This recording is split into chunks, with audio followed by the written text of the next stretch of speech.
Hey everyone, Matthew here. Welcome to my channel, Heroic Press, dedicated to covering the latest in superhero movie news and comic book investment tips. The internet has been abuzz about Shang-Chi in the last year because of the announcement and subsequent plot detail leaks of the upcoming movie. Shang-Chi is certainly not one of Marvel's household names, but that can absolutely be a good thing, as evidenced by lesser-known properties like Guardians of the Galaxy. Although Marvel is highly focused on diversity in the comics and films at the moment, they are not pulling out Shang-Chi simply for that reason. For the first part of this video, I would like to detail just how long this character has been in the works for getting a film treatment. Then in the second half of this video, I will spotlight possibly the most slept on comic book related to Shang-Chi.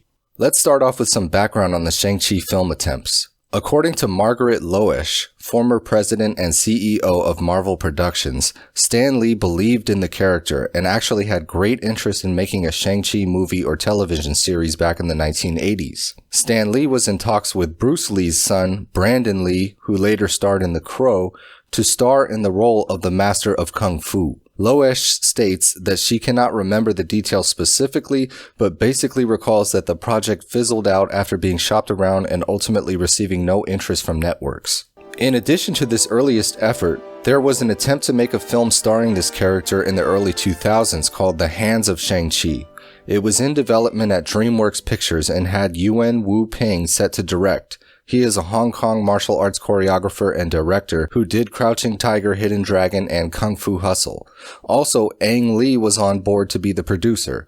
Unfortunately, this project never came to fruition, and in the mid-2000s, the rights to the character reverted back to Marvel.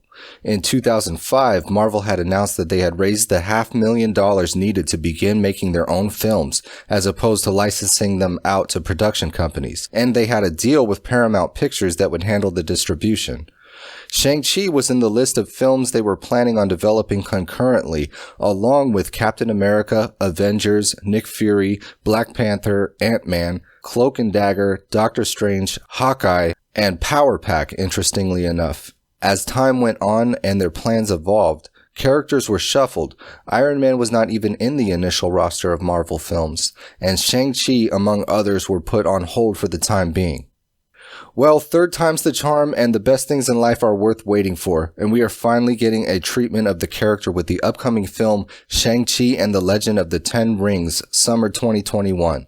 Even with all the delays from the pandemic, the timing is great. With the success of the recent Chinese film franchise Ip Man and the incredible martial arts choreography therein, it looks like a ripe time to introduce the martial arts world in the MCU. With that in mind, I would like to submit to you one book in particular that may see significant jumps in value as the propagation of a new modern era Kung Fu fever is anticipated.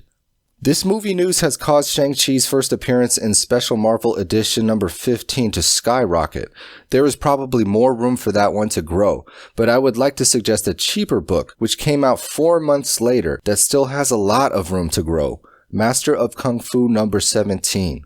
To get some context on the significance of this issue, let's do a little comparison with Shang-Chi's closest Kung Fu counterpart, Iron Fist. Master of Kung Fu ran from number 17 to number 125.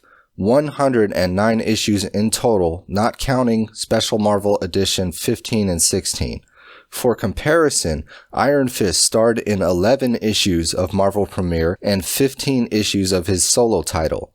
Even with the super team of John Byrne penciling and Chris Claremont writing on the Iron Fist title, the character was deemed a better fit teamed up with Luke Cage in Power Man and Iron Fist 50 through 125.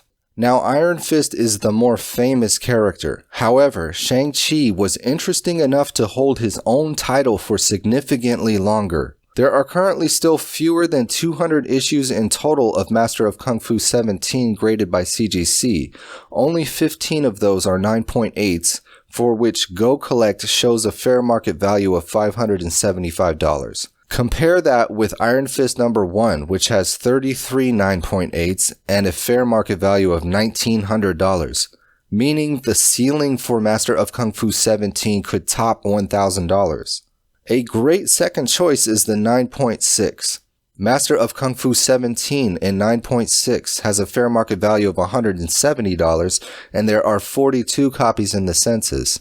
Iron Fist number 1 in 9.6 is an average of $300, and there are 232 copies of those. One final comparison between Shang-Chi and Iron Fist. October 1975 was the publication month of Iron Fist 1, the 12th issue since first appearing in Marvel Premiere number 15 in May 1974. There are about a year and a half between Iron Fist's first appearance and the first issue in his solo title. Master of Kung Fu is the third appearance of Shang-Chi as opposed to the 12th, published 4 months after his first appearance as opposed to 17 months. All this to say, compared to his closest counterpart, Master of Kung Fu 17 appears to be very undervalued, as it is rarer and cheaper in high grade, and his solo title starts way earlier and lasts way longer. The fact that Master of Kung Fu 17 is the first appearance of Blackjack Tar, and that this character is reported to be in the upcoming movie, may or may not matter. What makes this issue special is that the change in title, from Special Marvel Edition 16 turning into Master of Kung Fu 17, is the Bronze Age equivalent to Journey into Mystery 125 turning into Thor 126, Tales of Suspense 99 becoming Captain America 100, Tales to Astonish 101 becoming Incredible Hulk 102, and others, where Marvel saw so much potential in these characters that they converted the titles to the character's own title while keeping the numbering sequence, effectively making the change in title equivalent to a number 1 issue.